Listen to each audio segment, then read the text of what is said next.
O'lchab ko'raman, 1,5 qarishdan jinday katta bo'lsa, aniq Muhammad Siddiq akamki bo'ladi deb.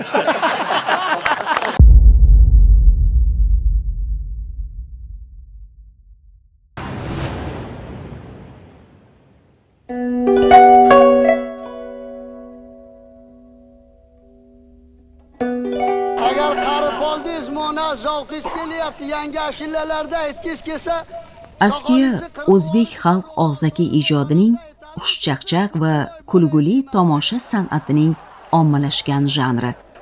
U odatda bayram tantanalari, xalq sayli, to'ylar va boshqa marosimlarda ijro etiladi. Asosan O'zbekistonning Farg'ona vodiysida rivojlanib, san'at darajasiga ko'tarilgan.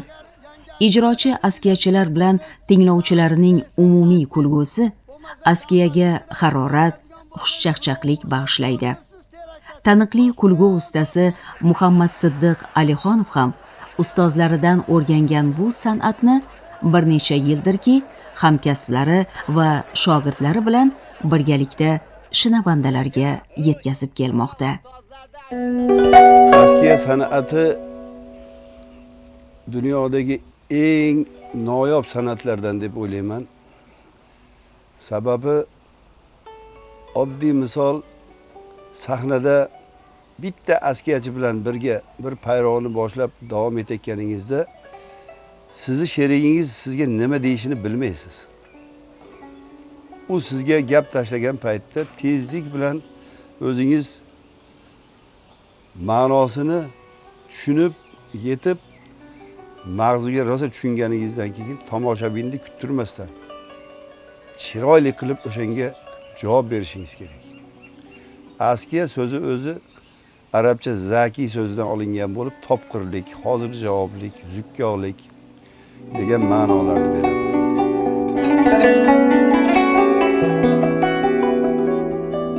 Bu san'atni hamma ham ijro eta olmaydi. Askiyachilar tili bilan aytganda o'xshata olmaydi. Buning uchun mukammal bilim va tajriba kerak bo'ladi. Zardo'z ipni mohirlik bilan matoga qadab naqsh hosil qilgani singari, kulgu ustasi ham har bir so'zni joy-joyiga qo'yib, tinglovchi qalbiga yetkazib berishi zarur. Bu juda katta mahorat talab qiladi. Askiyachi odam o'zidan bir shogird qoldirish uchun xohlagan odamini shunday ushab kelib sen askiyachi bo'lasan deyish bu noto'g'ri ish bo'ladi. Xudo tomonidan askiyachiga o'zi askiya janriga jinday moyillik, iqtidor berilgan bo'lmasa, undan hayotda askiyachi chiqmaydi. Men o'ylayman, yer yuzida askiya janri, askiya san'ati faqat bizning O'zbekistonimizda bor. Bo'lib ham juda ham vodiyda rivojlangan askiyachi. Ne ustozlarimiz o'tgan. Ular hammalari o'zlaridan shogirdlar qoldirgan. Biz ham qo'limizdan kelgancha o'shalarni etagini tutib tarbiyalarini olishga intilganmiz. Allohimga shukr, ko'p ustozlar duolarini oldik. Askiya mana shunaqa noyob, nodir san'at. Bu har kim ham bu askiyaga tushunavermaydi, har kimdan ham askiyachi chiqavermaydi. Hasanboy, Labboy Maqsim aka. gulmisiz, rayhonmisiz, jambilmisiz? Aytganingiz bor aka. O'zimizni Hasanboymisiz yo malov kinodan kelganlarning materialini ko'tarib yuradigandanmisiz? Ustoz shogird tanlamaydi, shogird ustoz tanlaydi degan gap bor. Muhiddin Sultonov O'zbekistonda xizmat ko'rsatgan artist, mashhur kulgu ustasi Hasanboy Sultonovning farzandi. Uning birinchi ustozi otasi bo'lsa, Muhammad Siddiq akani ham ustoz deb biladi. Men O'zbekistonda xizmat ko'rsatgan artist Hasanboy Sultonov farzandi bo'laman. Endi ota kasbida davom ettirish avvalo mas'uliyatlik. Sababi ustozoda degan nom bor, uni oqlash kerak. Bu kasbda davom ettirishda ana ustozim Dada Rahmatlikni eng yaxshi ko'rgan shogirdlaridan Muhammad Siddiq akam bilan birgalikda mana qariyb 30 yil yaqinlashib qoldi. Mana shu san'atni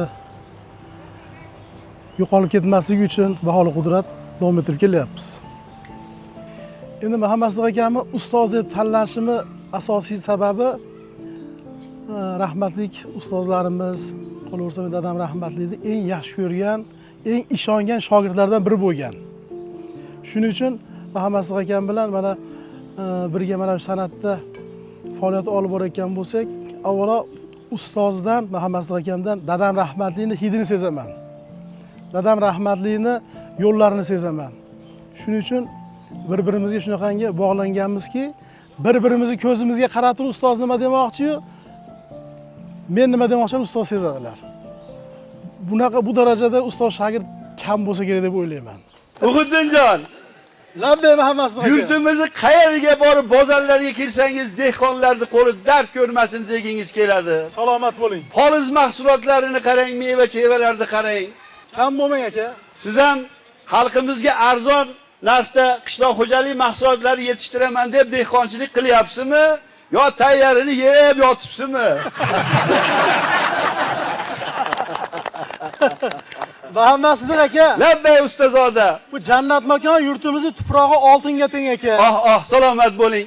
O'zbekistonda yetishtirilgan poliz mahsulotlari, meva-chevalarimiz dong'i dunyoga ketgan. Juda to'g'ri gapni gapirdingiz. Shuning uchun aka men ham 1 gektar yerga qovun ekkanman. Salomat bo'ling. Xudo berib qovunlarimiz ham rosa bo'ldi. Ha.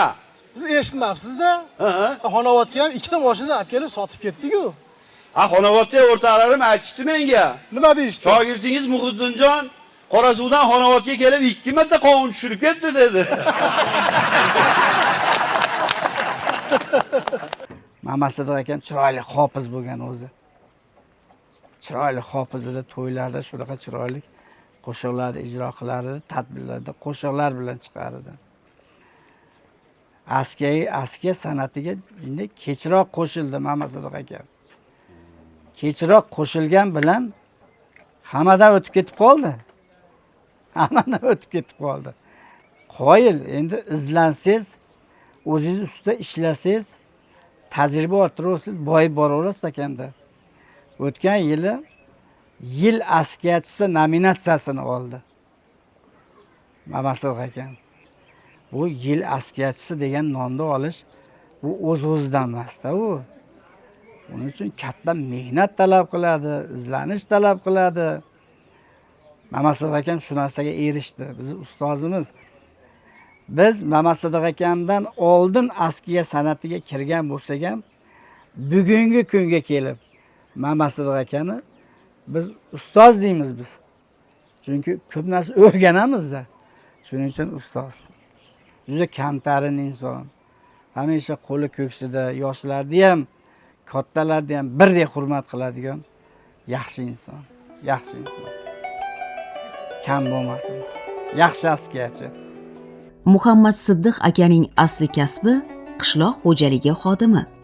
Bu sohada rahbar lavozimlarida ham ishlagan. Ammo qanday qilib u askiyachilikka qiziqib qolgan?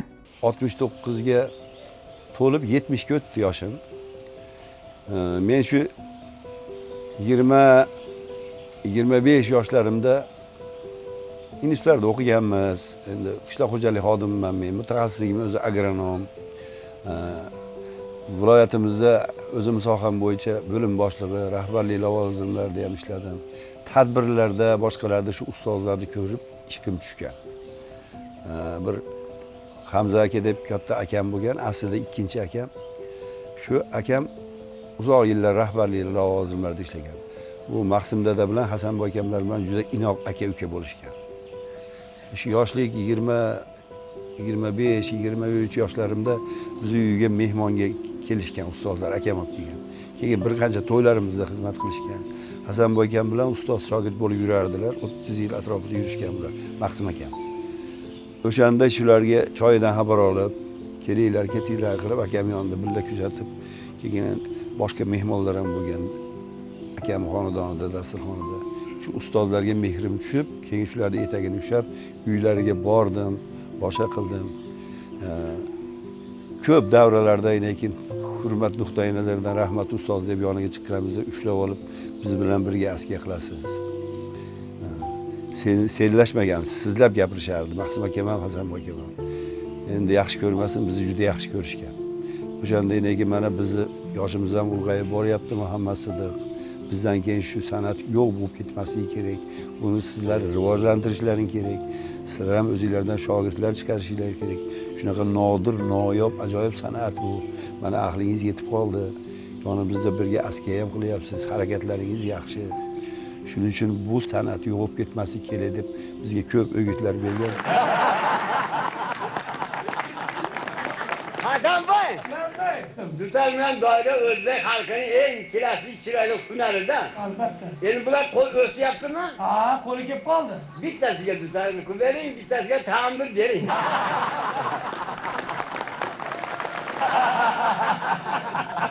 Men rahmatullaga bekor beribman, tutardi. Nimaga? Tavba qildim men. Ikkita tor shuni ham bilmaydi. Ha. Chap qo'li tepada, o'ng qo'li eshagini taydan tushdi. Xalqimizda sulton suyagini xorlamas degan gap bor. Hasanboy Sultonov olamdan o'tgandan keyin uning farzandi va shogirdi Muhiddin Sultonov ustozi Muhammad Siddiq Alixonov bilan birgalikda ushbu bebaho san'atni, milliy an'anani davom ettirib kelmoqdalar. Albatta mana shu mahorat maktablari tashkil qilingandan keyin bizda shu chekka qishloqlarda ko'zga ko'rinmagan yosh iqtidorli talantli bolalar bor. Biz o'zimiz Qo'rg'ontepa tumanimizda xushkayfiyat ko'rik tanlovini tuman bosqichini o'tkazib, shu maktablardan iqtidorli bolalarni juda ko'pini maktablarda yurdik ustoz bilan. Shu yoshlarni qidirib o'zimiz. Boringki 20 ta 30 ta boladan bitta chiqib qolishi mumkin. Shularni imkon qadar jalb qilib, bularni yana bir o'zimiz imtihondan o'tkazib, ma'qul bo'ladiganlarini mana shu mahorat maktabiga jalb qilganmiz. Ustozimni men bilishim bo'yicha mana yoshlari ham ulug', Allohga shukr. Juda ko'p insonlar ustoz deb, usta deb murojaat qilishadi. Men xursand bo'laman, faxrlanaman. Endi buni ustoz deb murojaat qiladiganlarni sanog'ini bilmayman. Endi Muhammad Sidiq ham nafaqat yaxshi askiyachi, balki yaxshi xonanda ham bo'lgan o'zlari. Hozir ham yaxshi ashulalar aytib turadi. Shuning uchun shogirdlari juda ko'p. Askiya san'ati bo'yicha ham, bu ashulachilik san'ati bo'yicha ham juda ko'p shogirdlari bor. Ko'cha-ko'yda davralarda yurganimizda 70-80% odamlar ko'rsa albatta ustoz deb murojaat qiladilar. Ustozni shogirdlari ko'p. O'ylaymanki, yaqin 30 yildan beri shu shogirdim, o'zim ukam, ustozodam Muhiddinjonman. Qo'limizdan kelgancha biz ham ustozlar o'tib ketgandan keyin shu san'at yo'qolib ketmasin deb boshqa askiyachilar ham bor viloyatimizda. 5 ta 4 ta askiyachilar bormiz. Ular ham qarab turgani yo'q. Lekin biz chin dildan ahd qilib, harakat qilib hozir menimcha Andijonimizni shu askiya bayroqini qo'limizdan kelgancha oldingi o'rinlarda olib yurishga harakat qilyapmiz. Hozir mana bir qancha shogirdlar chiqaryapmiz. Ularning ham harakatlari yaxshi. Ular bilan ham o'zim ham shogirdlarim bilan askiya qilsam mazza qilaman. Haligi aytganimdek, ularga ham Allohim jinday iqtidor bergan bu janr bo'yicha. Xudo tomonidan jinday askiyaga bir iqtidor berilmagan bo'lsa, undan askiya chiqish qiyin. Shuning uchun o'zi askiyachi shogird tanlashda ham sinab ko'radi-da, e'tibor beradi. Ha, demak bundan chiqar ekan deb o'shani ya'ningizga olib shogird chiqarasiz. Shunaqa bir nodir, noyob san'at. Shaxsan men o'zim shundayki, sahnaga chiqib askiya qiladigan bo'lsam, tomoshabin maza qilib kuladi-ku. Men tomoshabindan shinavandalarimdan ko'proq bir zavq olaman o'zim. Shunaqa nodir san'at bu. Bu san'atni sevganligimiz uchun doim shu san'at ichidamiz. Boshqa yurtlarda ham ko'p bo'lamiz. Mana endi o'tgan yil Qozog'iston Respublikasiga borib keldik. Turkistonda bo'ldik, Sayramda bo'ldik. Bu yerdagi endi Turkistonda ham, Sayramda ham deyarli 95% xalqi o'zbeklar ekan. Shuning uchun sahnalarda bizni juda chiroyli kutib olishdi. Chiroyli bayroqlar qildik. Ular bilan do'stlashdik. Mana hozir qo'ng'iroqlashib turamiz. Hozir endi viloyatimizda hurmatli yurtboshimiz bizga chiqarib bergan qarordan keyin 2023-yil iyul oyida chiqarganda qarorlar. respublikamizda 11 ta viloyatda askar mahorat maktablari muntazam faoliyat olib boryapti. Juda yaxshi shogirdlar chiqyapti. Hali yurtimizda askarchilar ko'p bo'lib ketadi, xudo xolasa. Harakatimiz shunaqa. Hali Xudo umr bersin, mana 70 ga kirganimiz bilan g'ayratimiz yaxshi. Hali askarga ko'p xizmat qilamiz, ustozlarning ruhlarini shod qilamiz degan yaxshi niyatlarimiz bor. Shunaqa chiroyli o'tirishingizda odamlar havas qilyapti. Nima deyishim? Bilganlar Mahsim aka deydi. Bilmaganlar. Bilmaganlar Kampir Oboddan ekan deydi. Labbay. Ha, bilmaganlar. Bilmaganlar aytadi shu yaqin Hasan qovoqdan kelgan. Hasanboy. Mahsimni bilganlar Qorasuvli Mahsim deydi. Bilmaganlarchi? Bilmaganlar Qo'rg'ontepaning Kaltepasidan deydi. Va Saidilla akamni Namanganga olib borib, ustiga hashak tashab qo'yib turib e'lon qilib yuboraymi? Nima deb? Bu jiyda kapadan deb.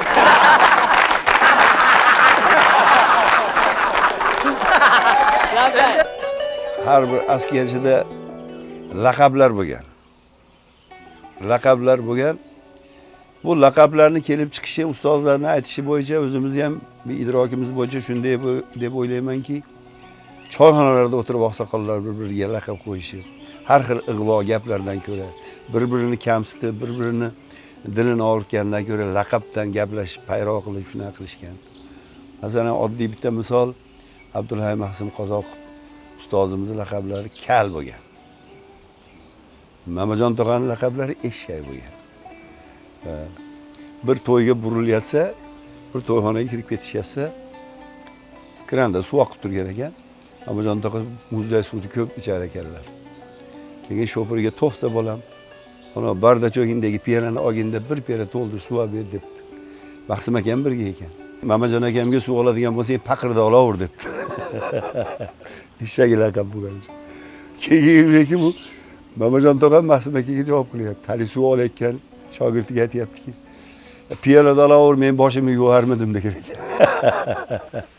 Shunaqa bir so'z o'yini qilardilarki, maza qilardingiz. Ularni payrolari tugamasa derdingiz. Yurish, turish, xulq-u odob go'zal bo'lgan bu ustozlarimizda. Men kim? Zakiriddin Muhammad Bobur. Umar Shayx Mirzoning o'g'lidir men.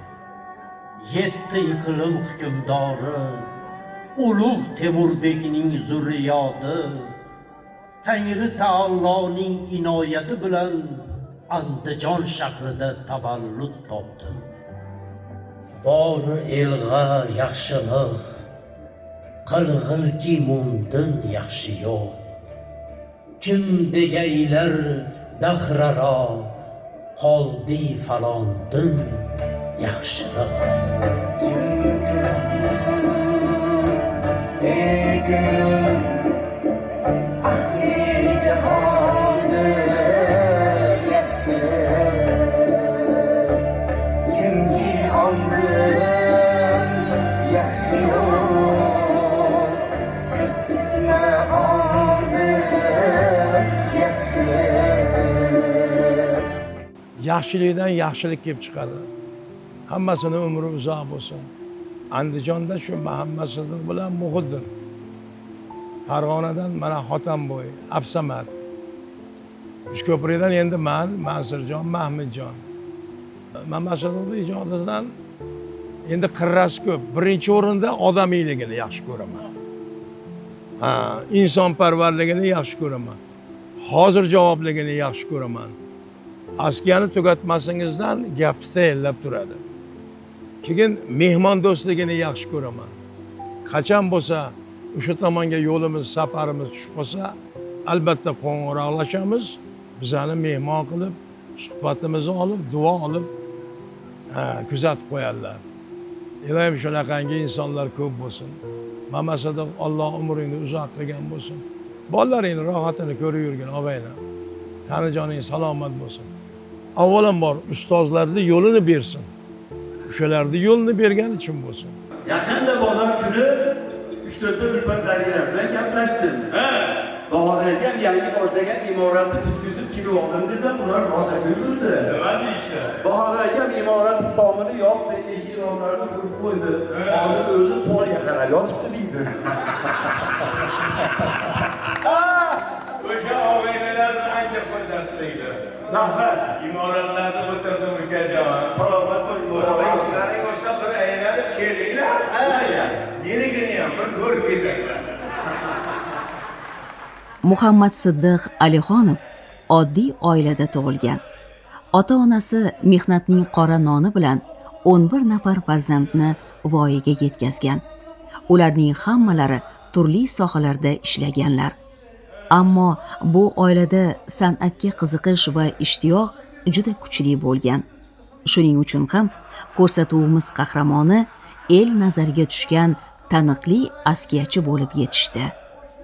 Bir so'z bilan aytganda shu dadam rahmatlining san'atini to'la to'kis o'ziga ko'chirib olgan ustoz deb bilaman. Keyin xalqimizda yana bir gap bor, ustoz otangday ulug'. Shuning uchun ustozim tan jonlari sog' bo'lsin, ilohiy umri ziyoda bo'lsin. Ustozimizni yaxshi ko'raman, sog' salomat bo'lsinlar.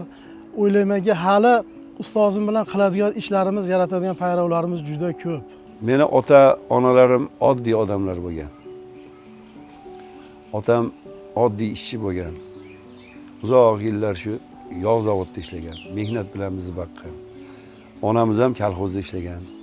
Bizni chiroyli tarbiya qilganlar, ruhlari shod bo'lsin. Mahmud aka Alixonov deb meni otam bo'lgan.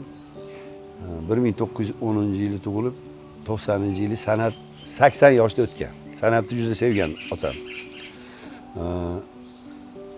Onam Alixonova Xolisxon degan ayol bo'lgan. 20-yili tug'ilib, 2000-yili o'tgan. Ikkalari ham 80 yoshda o'tganlar. Biz oilada 11 ta farzand bo'lganmiz. 7 o'g'il, 4 qiz bo'lganmiz. Hammamiz har xil sohada. Shofyor ham bor, injener ham bor, vrach ham bor. Hozir endi 7 ta aka-ukadan 4 tasi olamdan o'tib ketdi. 3 ta o'g'il qoldik. 4 opa-singildan bitta singlim o'tdi. Hozir 3 o'g'il, 3 qiz qoldik. O'tgan jigar bag'irlarda, aka-ukalarda ruhlari shod bo'lsin. Biz shunaqa mehnatni nonini yeb katta bo'lgan haqiqiy bir oddiy odamlar bo'lganmiz. Dadam, onam juda san'atni yaxshi ko'rishgan. Ayniqsa shu askiyaga qadam qo'ygan yillarimni ham otam ham onam ham ko'rib qolgan. Shuning uchun ularni ham roziligini, duolarini olganmiz. Bizning ustozlarimiz bilan otam ham ko'p birga bitta dasturxonda o'zimning xonadonimda ham boshqa davralarda ham bo'lishgan. Haligi aytganimdek, o'sha 11 ta farzand ichida hamma soha bo'lgan, ya'ni ko'p sohalarda bo'lgan. Hammasi xalq xizmatlarida chiroyli nom bilan o'tishdi. Endi hozir juda ajoyibda, qalbimda bir narsalar kechadi. Bizning avlodda erkaklardan eng kattasi men bo'lib qolibman. Hali akalarda o'rni bilinadi. Endi 1953-yilda tug'ilgan opam bor, vrach bo'lib bitta joyda ishlab, institut bitirgandagi o'sha yerdan pensiyaga chiqqanlar, hozir nevara-chevarali bo'lib ketgan. Mendan 3 yosh katta opam hozir ayollarda avlodimizda hali eng kattasi bo'lib qoldi. Qarang, kattalar shunaqa o'tib ketar ekanda. Yoshlar ulg'ayib borar ekan. Albatta, albatta. Endi o'tganlarning ruhlari shod bo'lsin. Yurtimiz obod. Mana shunday go'zal yurtda yashayotganimizdan xursandmiz. Xalqimiz bundan-da farovon yashasin.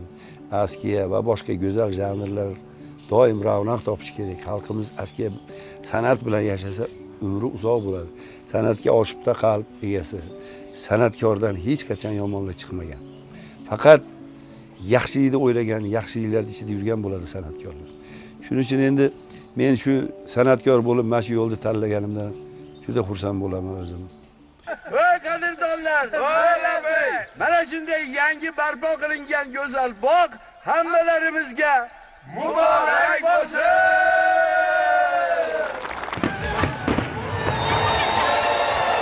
Davlatimiz rahbarining 2023-yil 11-iyulda respublikada milliy askiya va qiziqchilik san'atini yanada rivojlantirish chora-tadbirlari to'g'risidagi qarori e'lon qilingandan keyin, ayniqsa vodiy viloyatlarida bir necha mahorat maktablari tashkil etildi.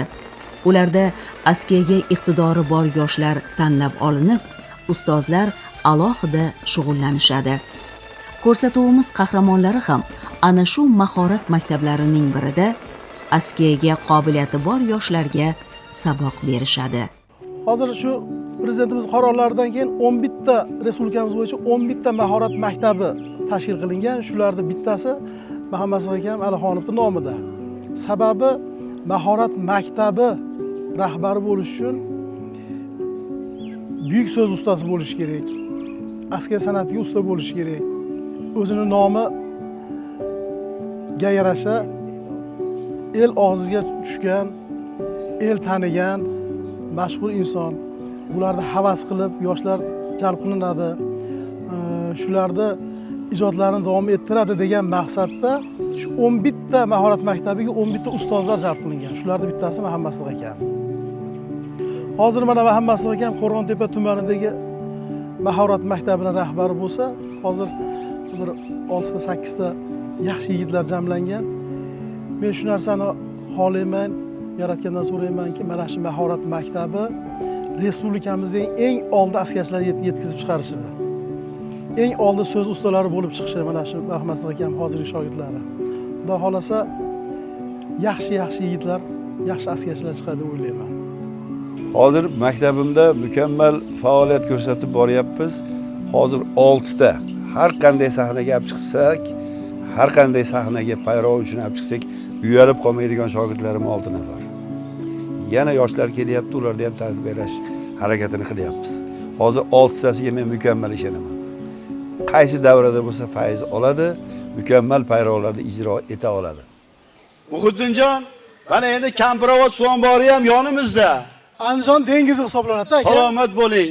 Jaloliddin, Muhiddinjonni yuring dengizga borib baliq tutamiz desam, darrov laqqa tushib o'tiribdi. Muhammad Sig'akam. Aka. Lekin siz bilan baliq oviga borib bo'lmas ekan. Nimaga endi? Juda ham shashqaloq ekansizda. Yo'q, Baliqni ozuqasini tayyorlash kerak yemini. Endi qayrmog'imni suvga tashlaganiga 10 minut bo'lmadi-yu, 3 marta kelib so'radingiz-a? Nima dedim? Uka qimillayaptimi dedim. Muhammad Sig'akam respublikamizdagi jamiki ko'zga ko'ringan hozirgi so'z ustalari, askarchilar bilan hammasi bilan qadrdon, aka, uka, oshna og'ayni, do'st, birodar bo'lib ketgan. Hammalari bilan. U falonchi bilan yaxshi, pistonchi bilan aloqasi yomon desa noto'g'ri bo'ladi. Chunki respublikamizda hamma askarchilar bilan yaxshi birga ijod qilamiz. Mana davlat tadbirlarida, respublika navro'zlarida, mustaqillik bayramlarida albatta birga jamlanamiz ular ustozlar bilan. Albatta bular bilan hamma askarchilar bilan aloqalari yaxshi, munosabatlari zo'r. Mana rahmatli ustoz Muhammad Sig'akam Shirayev asos solgan bo'lsa, askar markazini tashkil bo'lishiga. Undan keyin mana Marg'ilondan Xotam akam bor, Hakimjonov. Qo'qondan Bahodir akam Shokirov, Mansur akam Ohunov. Biz albatta shunaqangi respublika miqyosidagi tadbirlarga birga bamaslahat, hamjihat bo'lib qatnashib kelyapmiz shu paytgacha. Muhammad Sidiq Alixonov bilan bir 30-40 yillik qadrdonmiz. Tanijoni salomat bo'lsin. O'sha Mahsum dadalar bilan, Hasanboy akalar bilan askiya qilib yurganmiz. Unda bular ancha yosh bo'lganmi? Mana endi Xudoga shukr hozirgi kunda qaytda bo'lsa konsertlarda ham birgamiz. Yaxshi bola, ijodkor, o'zi agronom bu ham. Rahmatli ustozim Mo'g'din aka Darvishov ham agronom bo'lgan. Endi Alloh yuqtirgani uchun u ham qiziqchi bo'lib ketgan. Bunga ham Alloh yuqtirganmi, askiyachi bo'lib qolgan. Qo'shiq ham aytadi chiroyli. Juda bir oliyjanob yigit, ko'z tegmasin. Qaytda bo'lsa ustoz, aka, akamsiz deb duo qiling deydi. Birga yuramiz, hamsuhbat bo'lamiz. Endi buni shogirdi Mo'g'dinjon ikkovi birga juda bir-biriga oshiq-moshiq. Hozir javobligi ham. Hozirgi kunda Andijondan shular. Tug'ma iste'dod ham bor gap. Askiyachining ayrim farzandlari ota yo'lidan borib, xalqni kuldirib kelayotganining guvohi bo'lganmiz. Qahramonimizning shogirdlaridan biri Muhiddin Sultonov ham ota kasbini davom ettirayotganlardan biridir. 2000-yilda dadam rahmatli olamdan o'tgan. Shunda hech esimdan chiqmaydi. Dadam rahmat 58 yoshida olamdan o'tganlar. Janozalardan keyin bir mashhur insonlardan biri Fotihaga borganda men afsus qilib aytganda, mana 1,5 yil oldin ustoz Abdulhay Mahsim Qozoqov olamdan o'tdilar. Mana Hasanboy akam Sultonov olamdan o'tdilar. Hasanboy akamning o'limi Andijon askarisining o'limiga o'xshab qoldi bizga degan gap juda qattiq ta'sir qilgan menga. Shundan keyin dadam rahmatli o'tgandan keyin ustozi Muhammad Sidiq aka bilan qattiq bel boyladikki, mana shu Andijon askarisi rivojlanishi kerak, yo'qolib ketmasligi kerak. Keyin qolaversa, dadam rahmatlik 1998-yilda Askiya kulgi chehraning guli kitobini nashr qildirgan. Bunda shu respublikamizda ijod qilib o'tgan juda ko'p ustoz san'atkorlar, ustoz askiyachilar, qiziqchilarning hayoti va ijodi jamlangan edi. Shundan keyin kitob chiqqandan keyin birinchi prezidentimiz tomonidan shaxsan qo'llari bilan O'zbekistonda xizmat ko'rsatgan artist faxriy unvonini topshirganlar. Shunda birinchi prezidentimiz bir chiroyli gap aytgan edilarki, har qanday odam harakat qilib, har qanday lavozimda rahbar bo'lib ishlashi mumkin. Lekin askarchi bo'lish juda og'ir deganlar. Bilganlar Maqsim Sultonovallik deyapti. Bilmaganlarcha? Bilmaganlar o'zidan bo'lmasa kerak. Maqsim mana shu eski kalta tumshuqdan bo'lsa kerak ekan. Ey Maqsim aka. Labang, saylagan. Bilganlar Maqsim Qorasuvlik deydi. Bilmaganlarcha? Bilmaganlar u tentak soydan deyishgan. Keyin yana bir narsani aytishim kerak. Juda ham payrovlar ko'p. Masalan, har bir kasblar to'g'risida payrovlar yaratilgan. Shuning uchun askiyachi odam shunday bo'lish kerakki, bu meni fikrim, hamma sohani oz-ozdan bilish kerak. Masalan, oddiy doktorlik payrovini ayting, qurilish payrovini ayting, qo'li qo'shnichilik payrovini ayting, sozlar payrovini ayting, san'at payrovini ayting, usta shogird, ota bola, juda ham askiyada payrovlar ko'p. Vaholanki har bir askiyani payrovida tarbiyaviy ahamiyati bor. Men oldingi ko'rsatuvlarimda ham bu gaplarimni ko'p joyda gapirganman. Askiyani biron bir payrovini haqiqiy tushunib mazza qilib kulgan odam, aytayapman-ku, askiyada tarbiyaviy ahamiyati bo'lganligi uchun o'sha askiyani mag'zini chaqqan odam o'zidagi ancha-muncha kamchiliklarni, unsurlarni yo'qotishga harakat qiladi. Askiya juda ham ajoyib noyob san'atki, har bir payrovda tarbiya bor uni tagida. Keyin endi haqiqiy uddaburon bo'lishingiz kerak, so'z o'yiniga mukammal bo'lishingiz kerak. Qayerda kulgi chiqadi, qayerda haligi bir kuchli gaplar qilishingiz kerak bo'ladi. Lekin biz endi san'atkorlar, biz askiyachilar ko'p davralarda bo'lamiz. O'sha davralarda yoshi ulug'lar bo'lishi mumkin, yoshlar bo'lishi mumkin, ayollar bo'lishi mumkin, onaxonlar, otaxonlar bo'lishi mumkin. Shu davraga qarab turib moslashasiz. Iloji boricha pardalik, romkadan chiqmasdan ham ular mazza qilsin, ham endi buni ma'nosini tushunib, tarbiyaviy ahamiyati borligini ular sezish kerak. Askiya shunaqa nodir, noyob san'at. Buni yodlab olinmaydi. Yodlab olib turib sahnaga chiqqan narsaga Allohim fayz bermaydi. Ilohiy o'zingizdan keladigan bo'lsa, uni fayzi boshqacha bo'ladi. Tomoshabin ham o'shanda mazza qiladi. Shunaqa nodir san'at bu. Ham eski dehqonmiz uka, paykarimizda qovunlar juda chiroyli sug'oramiz. Qanaqini sug'oramiz? Paykaringizni kelib etakka bordingiz. To'g'ri. Diyday zahlab ketgan yerni ko'rib oxirjonga rosa yomonlab suv. Nima debman? Ayb Muhammad akamda boshidan oqizib etadi rasvo qildi debsiz. Endi haqiqiy dehqon suv qo'yishni ham bilish kerak. Salomat bo'ling. Suv ochgandan keyin, poylaydi uni zahlagandan keyin suv tashlab yuborish kerak. Juda to'g'ri. Siz unaqa qilmabsiz-da. Ha.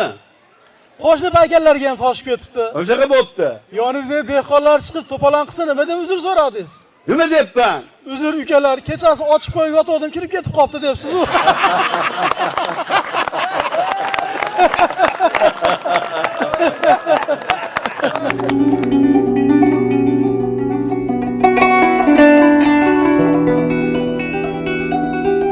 Muhammad Siddiq Alixonov ham ustozlarini qadrlaydigan oqibatli shogirdlardan biridir.